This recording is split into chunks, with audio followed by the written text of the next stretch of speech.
आजच डाउनलोड करा आणि तुमच्या आवडत्या मालिकांचा आनंद लुटा। बोला जगन्नाथजी। कशी आहे सावली बाळा?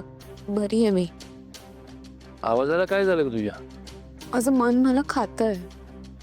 मला सांगू शकतेस बाळा?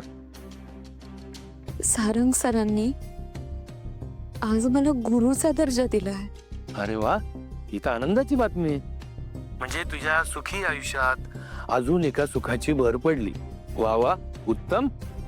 मला नाही समजत आहे, सारंग सरत ना खूप निस्वार्थ भावनेने वागतात माझ्याशी। त्यांचं प्रेम दिसतं, जाणवतं, आणि मी काय करते? मी त्यांना फसवते ना। त्यांच्या बाजूने जे काही ना ते सगळं खरं आहे आणि माझ्या बाजूचं काय? एक मिनिट, फसवतीस म्हणजे नेमकं काय करतेस? मला जरा कळेल असं सांग। तुम्हालाही माहिती आहे, मी माझ्या आवाजाचं सत्य सारंग सरांपासून लपवून ठेवलंय। मला त्यांच्याशी खोटं बोलावं लागतंय, मला गोष्टीचा त्रास होतोय। मग त्याला खरं सांगून टाक ना की ताराचा आवाज ताराचा नसून तुझा आहे। इतकं सोपं आहे। हो, इतकं सोपं नाहीये हे। मी विठुरायाच्या साक्षीने आधी भैरवी माईंना शब्द दिला होता, पण मी सारंग सरांना सत्य कसं सांगू? आणि दुसरीकडे मला ही भीती आहे की जर सारंग सरांना हे सत्य कळलं तर काय होईल? त्यांना असं तर नाही वाटणार ना की मी त्यांचा विश्वासघात करते किंवा ते माझ्यापासून लांब नाही जाणार ना? सावली, खरंच तू ग्रेट आहेस ग बाई। जगात स्वतःचा सोडून सगळ्यांचा विचार करतेस। पण बाळा, हे असं किती काळ करणार? कधीतरी स्वतःचा विचार करावा लागणार की। आणि बाळा, धीर सोडून कसं चालेल? आजपर्यंत इतक्या असंख्य अडचणींना धीरानं तोंड देत आलीस ना। मग अगं, तुझ्या इतका धीर माझ्या लेखीत असता तर माझी सानिका आज माझ्या जवळ असते। त्यामुळे बाळा, धीर सोडू नको। मान्य आहे, इतरांपेक्षा तुझ्या आयुष्यात अडचणी खूप आहेत, पण तुला धीरानं सामोरं जावं लागणार आहे। आणि अजून एक सांगतो, हे सत्य जर सारंग समोर आलं ना, तो आनंदाने सगळ्या गोष्टी स्वीकारेल। तो मी त्याला जितका ओळखतो ना, तो तुला अजिबात दूर करणार नाही। पण बाळा, एक गोष्ट लक्षात ठेव, सत्य कितीही अंधारात दडवून ठेवण्याचा प्रयत्न केला तरी सूर्यासारखं उगवून वर येतच। आपल्याकडनं उशीर व्हायला नको, एवढी आपण काळजी घ्यायला हवी। बाकी निर्णय तुझ्या हातात आहे। काळजी घे।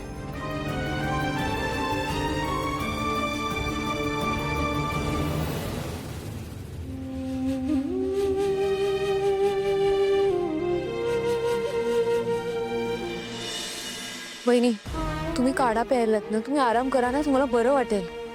सकाळपासून त्रास वाढतच चाललाय। आधी असं कधी झालं की लगेच बरं वाटायचं, त्यावेळी काय होतंय कळतच नाहीये। तुम्हाला काही होणार नाहीये, काळजी करू नका। वहिनी, वहिनी, काय झालं? अजूनही बरं नाही वाटत आहे का? नाही म्हणजे याआधी तुला अशा छोट्या छोट्या गोष्टींसाठी असं पडून राहिलेलं नाही पाहिलंय। तेच तर ना, मला तरी कुठे हौस आहे बसून राहायची। काय होतंय नेमकं? खूप थकल्यासारखं होतंय। वहिनी, वहिनी,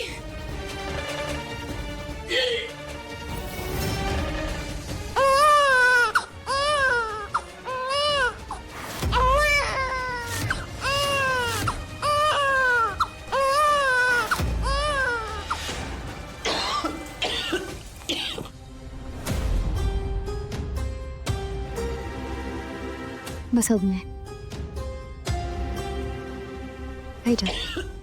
अमृता देवी, काय झालं वहिनीला? Anything serious? नाही माहित, त्यांना कालपासून हेच होतंय। तुला विचारलंय का मी? अहो, पण तुम्ही बघताय ना, त्या काही बोलण्याच्या स्थितीत नाही आहेत। तू काय स्पोक्स पर्सन आहेस का वहिनींची? हा, आणि तुला विचारलं नाहीये ना तर मध्ये मध्ये बोलू नकोस। तारा, इनफ, मांडायची गरज नाहीये। आणि काय ग, तुला काय माहित? झालं असेल काहीतरी, फूड पॉइझनिंग किंवा व्हायरल अशातलं काही असेल। नाही, मला ना वेगळीच शंका वाटते। बहिणी, मला असं वाटतंय तुम्ही गरोदरपणाची तपासणी करून घ्यायला हवी.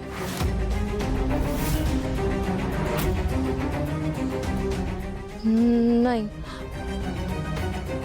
मला ते नाव सुद्धा नकोय. प्रेग्नन्सी टेस्ट ऐकलं की अंगावर काटा येतो. नाही. काय ग, तुला खूप माहिती आहे का? हा, प्रेग्नन्सी टेस्ट करायला सांगतेस ते? डॉक्टर आहेस तू? जरा शांत बसा. माफ करा, पण मला वाटतंय आपण हे सगळं तिलोत्तमा मॅडमला सांगायला हवं.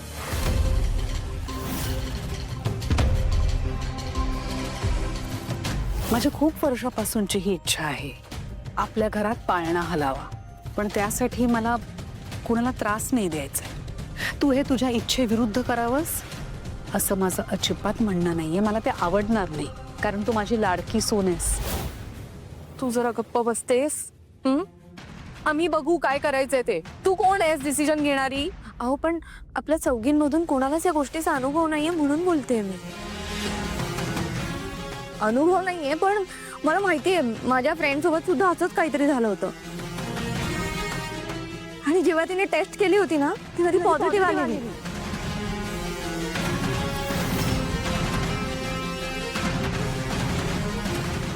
मी आलेच.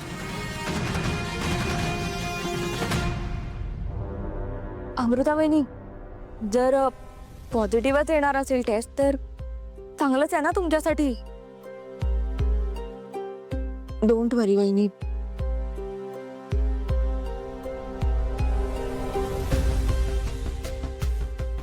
वहिनी, मी आहे तुमच्यासोबत.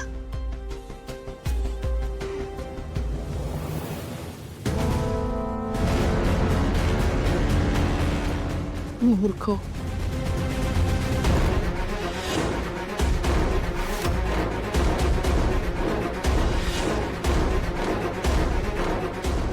नाही नाही नाही, ऐश्वर्या, या घरात पाळणा न हलू देण्यासाठी तू खूप मेहनत घेतलीस. इतकी वर्ष नीलला तू स्वतःपासून लांब ठेवलंस. कुलदैवतेचं दर्शन झालं नाही म्हणून सारंग आणि त्या मूर्ख मुलीमध्ये अंतर ठेवायला सांगितलंस. ह्या इडियट ताराला करिअरचं काहीतरी सांगून सोहमपासून लांब राहायला सांगितलं. पण शेवटी या अमृताने माती खाल्लीच. या बिंडूक अमृताला हे सगळं करायची काय गरज होती? खरंच अमृता प्रेग्नेंट असेल का? नाही नाही, अमृता प्रेग्नेंट नाही होऊ शकत. कारण जर का ती प्रेग्नेंट झाली तर ती तिलोत्तमाची फेवरेट होईल आणि माझी या घरावरची सत्ता कमी होईल.